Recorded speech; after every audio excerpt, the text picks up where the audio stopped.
And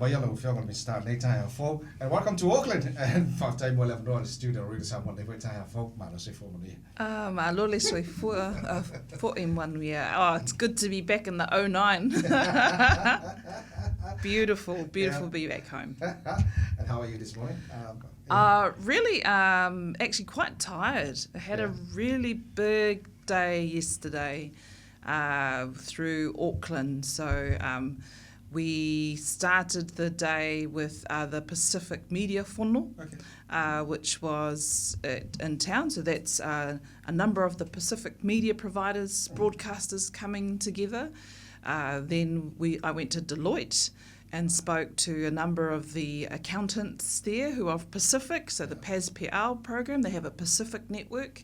They've gone from 30 Pacific people to 70, which is huge for a corporate firm. And then we travelled through to meet with the Tenancy Protection Advocacy Group here in Grey Lynn. The day just kept going and going. Talking about the Grey Lynn, I think there was something very special happening there yesterday. Yeah. You were there, Honourable Minister. I think it's something about dawn raids. Vaka, are you able to elaborate on? Yeah, so last night, the last event that I went to was the launch of the Vaka of Stories for the dawn raids. So as some will recall, in 2021, the government apologised for those basically, atrocities for our families back in this earlier in the 70s and 80s. And what the Vaka of Stories is the Vaka that's going to be going across the country, stopping at different community places where people can come and share their dawn raid stories, or the dawn raid stories that they know of their families, in a safe place. And this was one part of the commitment by the government, which is to record the history. And if you don't have the history, then our children cannot learn from the lessons from it. So it was a very special event last night, the Whakasa in Grey Lynn, and I want to thank Reverend Dr. Mina Leota for his support yesterday. Okay, Honourable Minister, while you were there and you're sitting and you heard the story, how did you feel? Quite emotional, I think, even just talking about it now. And we spoke from Mr. Tauveve, Dr. Milani Anai, who was one of the Polynesian Panthers back fighting for and advocating for, basically saying that what Immigration New Zealand was doing was wrong. And she spoke about how when, as Black Panthers, what they did was they did their own dawn raids on the politicians. So they went and knocked on their doors early in the morning to wake them up, just so they would see how it would feel for our families. So they called for the apology a number of years ago, and the government responded. So it was a very, very moving event, and one that will start a new chapter for this. Okay, before we move on to the next topic, so 2021 was the official apology from the government. From that time till now, oani me olo fe bel malo ina ia fata wolea fatu sinasafai. Yeah, so what we've seen quite recently is that Immigration New Zealand still carried out what they would say is compliance checks. And as a result of basically the community pushing back, government pushing back, because it's operationally different, separate, Immigration New Zealand put a moratorium on it, so no more early morning dawn raids. They currently went through a review through Mike Heron KC of those practices, and then the Minister of Immigration will respond once he considers that report. There's obviously other things that we're looking at, and we will have, in time, we'll have more to announce about that. Okay, let's move on, Honourable Minister. Investing in the Pacific Health workforce is one of the issues that came through this week. Are you able to tell us more about this, please? Yeah. So the government absolutely values our health sector and our health workers, and I was really pleased to announce yesterday the government using $1.5 million for Te Whatu Ora to provide 220 health scholarships for our Pacific health workforce coming through. So, that's for those doing medicine, dentistry, nursing, etc. So, and allied health workers. So 220 scholarships to help with tuition fees.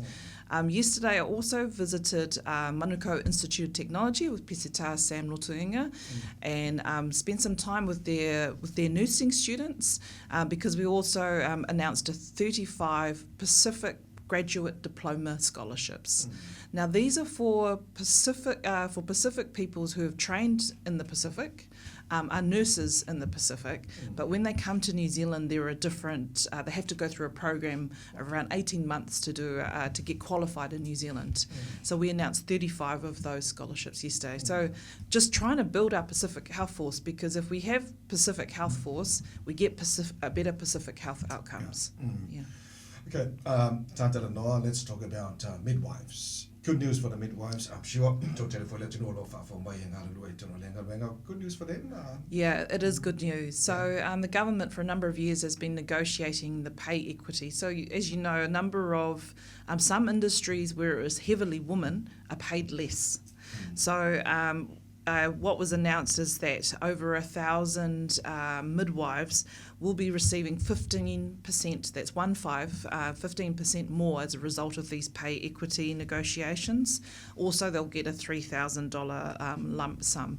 That's huge. It brings up, for a starting sort of base salary for a midwife around the $90,000, $92,000, and that's what we need to be able to keep our midwives in the workforce. So it's been negotiated for a number of years, and we're really glad that we've got to this point. Right, excellent.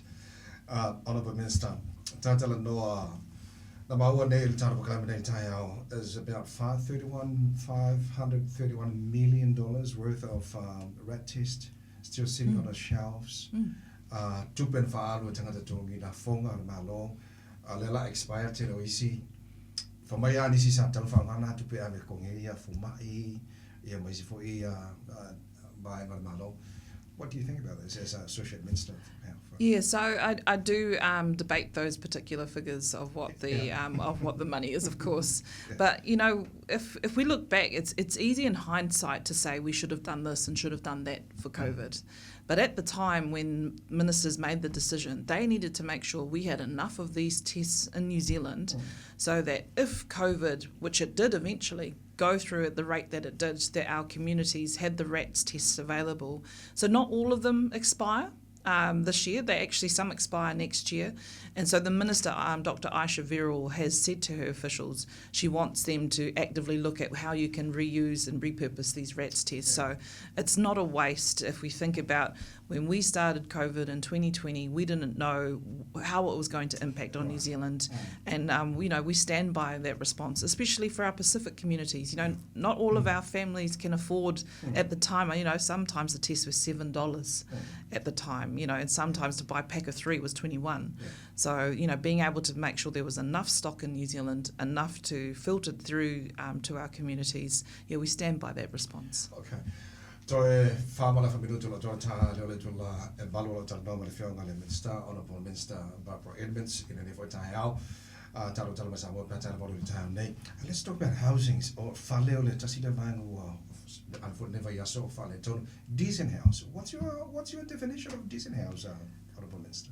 Warm, safe, dry. It's very simple. But when we say what happened is previously there were no standards for how rental housing should be maintained. Or what should be in a rental house to keep it warm. So in 2019, the government put in what are called healthy home standards. Healthy home standards means it has to have a heating source, has to have insulation. And as a result of that, the government also provided $16 million in budget 2021 to do enforcement checks. So rental properties or landlords have until next year, 2025, to come up to standard. But what the government didn't do is we didn't wait. So what we wanted to do was do active checks and investigations. As a result, we have found, thousands of breaches of the rules, and as a result, then we go through an educative process with the landlord, and then we recheck. And if in some circumstances there are penalties for landlords, but you have to make sure that one, there's a heating source. 2, insulation keeps it warm, and then for 3, for a number of our families, we know that there is an issue with the housing. And for us, the number one solution is building more homes. Right. You cannot, we can't bring down rental prices, and it's difficult for there to be rental controls because unless you've got the housing supply, you're not going to be able to bring rents down. Okay, let's yesterday. We had the opportunity to talk to JUL, Jesse Samoa. Well, I don't have to tell you about he's legend, eh? Legend, Yeah. right. Okay, I think, do you think it's about time for some of our young players here in New Zealand to look at American football and all that? Look at Jordan Mailata, $68 million. Oh. I'd like my son to make his mum get a $68 million tire. It's a real opportunity. Yeah. But what I really respect about JUL Jesse Saipolo is the way that they're doing their Polynesian Hall of Fame is to make sure the kids remember where they come from. Because those multi-million-dollar contracts, as you can imagine, are a lot and easy for our kids to lose their way. So it's a really great opportunity for our young people in New Zealand. They are leaving, I think, later today. But this morning, if you're in Auckland at the Papatoetoe Rugby Football Club, so that's in Sutton Ave, they are running a training session between 10 and 12 for children between the ages of 12 and 17. So I'm going to be down there to watch for the first hour, and then my son's going to have a run as well. So for any of our community out there who've got children between the ages of 12 and 17, they don't need to know how to play. Just go down and meet these amazing fathers who are there trying to make things better for our children. Okay, Malo Fafte Telelava, Honorable Minister Fafte Telelava Molasu, my manifio office and I do hope you're enjoying the nice weather here in Auckland. Yeah, I brought it up from Wellington just for you. Fafte Telelava, well, have a safe trip back to Wellington. Fafte Telelava Fafte Telelava Mole Avano. The film is time to go to Pacifica Honorable Barbara Edmonds and the